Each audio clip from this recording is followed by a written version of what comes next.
Hello hi అండి అందరికీ. Welcome to Sri audio stories అండి. అందరూ ఎలా ఉన్నారు? నేనైతే చాలా బాగున్నానండి. ఈరోజు మన స్టోరీ అతడు ఆమె ప్రియుడు. ఇక స్టోరీలోకి వెళ్ళిపోదామండి. ఆమె భర్త కాళ్ళు పట్టుకొని వారిస్తూ, ప్లీజ్ నా మొహం చూసి వదిలేయండి అని అంది. ఏంటి, నీ మొహం చూసి వదిలేయాలా? బంగారు పూత పూసిన మాయలేడిలా కనిపించింది అతనికి. అంతే, ఆమె జుట్టు పట్టుకొని లేవదీసి, ఓహో, అంత ప్రేమ అన్నమాట వాడి మీద. అలాంటి దానివి నన్నెందుకు పెళ్లి చేసుకున్నావు? కోపంతో ఉన్న అతని కళ్ళు అగ్నిగోళాల్లా కనిపిస్తున్నాయి.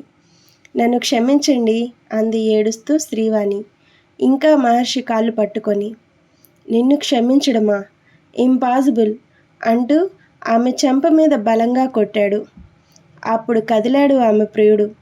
తప్పు చేసిన ఫీలింగ్ వల్ల అనుకుంటా దెబ్బలు తిన్న అతను అప్పటికి తేరుకున్నట్టు విసురుగా వెళ్ళి మహర్షి కాలర్ పట్టుకొని పక్కకు లాగాడు. అంతసేపు కిక్కురుమనకుండా చావు దెబ్బలు తిన్న అతను తన మీద తిరగబడడం ఊహించలేకపోయాడు మహర్షి. తిరిగి కలవబోయాడు. అంతలో పక్కనే ఉన్న ఫ్రిడ్జ్ మీద ఉన్న ఇత్తడి ఫ్లవర్ వాజు తీసి బలంగా మహర్షి మీదకు విసిరేశాడు. అది వచ్చి నుదుటికి తగిలింది. అప్రయత్నంగా అమ్మా అన్న ఆర్తనాదం వెలువడింది మహర్షి గొంతు నుండి. నేల మీద తూలి పడబోతూ ఉండగా శ్రీవాణి వెళ్ళి చొప్పున భర్తను పట్టుకోబోయింది. అంతే, నన్ను ముట్టుకోకు అన్నట్టు ఆమెను విసురుగా వెనక్కి నెట్టేశాడు. ఆ అనాలోచితమైన చర్య అతని జీవితాన్ని మలుపు తిప్పింది. ఆమె తల ఫ్రిడ్జ్కు కొట్టుకున్నట్టు చప్పుడయింది. ఆమె నేల మీదకు ఉరిగిపోతూ ఉండగా క్రిందనున్న వైపరు ఊచ మెడ లోపలికి గుచ్చుకుపోయింది. అంతా రెప్పపాటులో జరిగిపోయింది. అతడు తలెత్తి ఆమె వైపు చూశాడు. ఆమె కళ్ళు తెరుచుకొని ఉన్నాయి. అంతే, ఆ కళ్ళలో జీవం లేదు. ఆమె దగ్గరకు వెళ్ళాడు. ఆమెలో ఏమాత్రం కదలిక లేదు. తెరుచుకొని ఉన్న కళ్ళను చూశాక అప్పుడు కలిగింది అతనికి అనుమానం. వంగి ముక్కు దగ్గర వేలు పెట్టి శ్వాస చూశాడు. శ్వాస ఆడటం లేదు. అతడికి ఆమె మరణించింది అన్న విషయం అర్థమైంది. వస్తువు పగిలితే శబ్దం వస్తుంది, మనసు పగిలితే నిశ్శబ్దం మాత్రమే మిగులుతుంది. అక్కడ గాలి కూడా స్తంభించినట్టు ఉంది.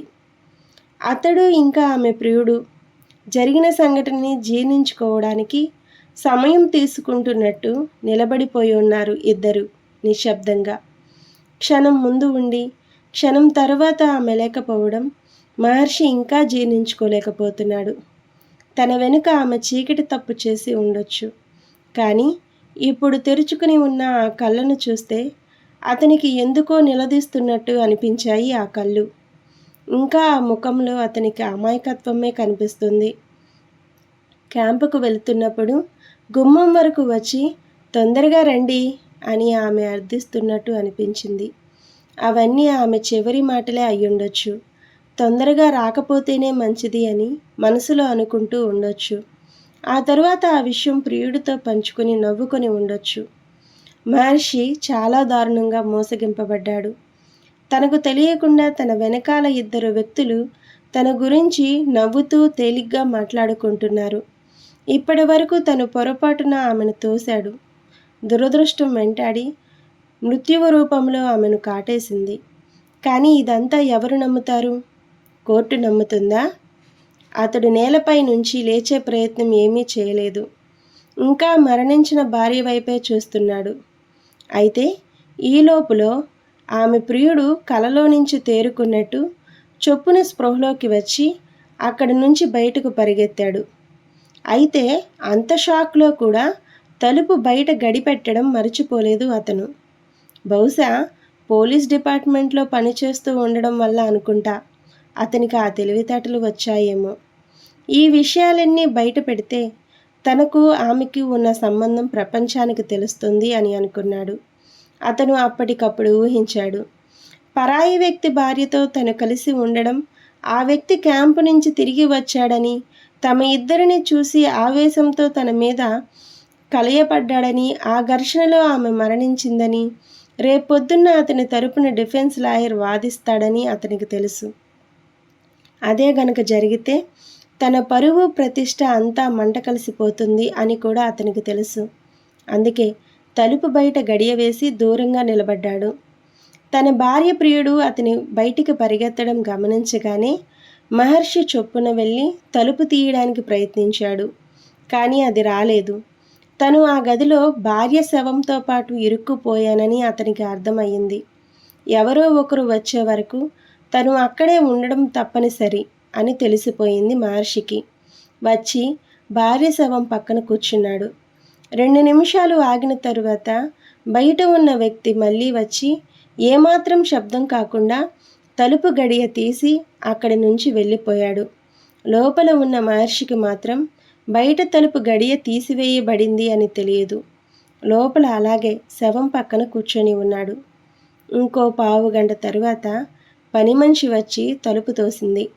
గదిలో చెల్లాచెదురుగా పడి ఉన్న వస్తువుల మధ్య శ్రీవాణి శవాన్ని పక్కనే కూర్చుని ఉన్న మహర్షిని చూడగానే పని మనిషికి జరిగిందేంటో మొదట అర్థం కాలేదు. మరింత పరీక్షగా చూసేసరికి శ్రీవాణి చుట్టూ ఉన్న రక్తపు మడుగు కనిపించింది. ఆమె గట్టిగా కేకలు వేయడం ప్రారంభించింది. ఆ తరువాత పోలీసులు రావడం, శ్రీవాణి శవాన్ని పోస్టుమార్టంకి పంపడం, అతన్ని అరెస్టు చేయడం అంతా క్షణాల్లో జరిగిపోయింది. పోలీస్ స్టేషన్లో. అయితే నువ్వు ఈ హత్య చేయలేదంటావు? ఇన్స్పెక్టర్ విసుగ్గా అడిగాడు. చేశాను సార్, కానీ అది చెయ్యాలి అని చేసిన హత్య కాదు. తోసేస్తే ప్రమాదవశాత్తు ఆమె ఊచ మీద పడింది అని అన్నాడు మహర్షి. దీనికి సాక్ష్యం అదే నీ భార్య ప్రియుడు అంటావు అంతేగా అని అన్నాడు ఇన్స్పెక్టర్.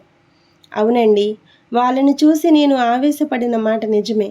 కానీ నా కోపమంతా అతని మీదే తప్ప ఆమె మీద చెయ్యి చేసుకోవాలన్న కోరిక కూడా నాకు లేదు. మేమిద్దరం ఘర్షణ పడుతూ ఉండగా అతడు నన్ను కొట్టాడు. నా భార్య నా దగ్గరకు వచ్చి నన్ను లేవదీయబోయింది. అతడి మీద ఉన్న కోపమంతా ఆమె మీద చూపిస్తూ పక్కకు తోశాను అంతే. ప్రమాదవశాత్తు ఆమె ఆ ఊచ మీద పడిపోయింది. ఓహో, అలాగా? అయితే అతను ఎవరు అని ప్రశ్నించాడు ఇన్స్పెక్టర్ మహర్షిని. నాకు తెలియదు సార్.